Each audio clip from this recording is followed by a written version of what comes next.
महत्त्वाची बातमी आहे। धनंजय मुंडेंच्या याचिकेवरील सुनावणी 29 एप्रिलपर्यंत तहकूब करण्यात आली आहे। करुणा मुंडेंना 9 लाखांची पोटगी हवी असं करुणा मुंडेंचे वकील यांनी म्हटलं आहे।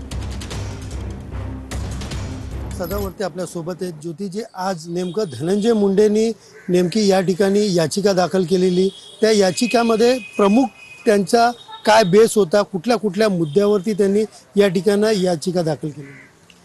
हे असं आहे की त्यांनी अपिलात आलेले आहेत आणि खालच्या कोर्टाने जी इंटरिम ऑर्डर दिलेली आहे ती मेंटेनन्सबद्दल दिलेली आहे आणि जनरली कोर्ट याच्यामध्ये इंटरफिअर करत नाही तरी आणि यांचे technically speaking he has not paid maintenance till eight, मुलांचं पण पे नाही केलेलं आहे म्हणून हे टेनेबल नाही आहे।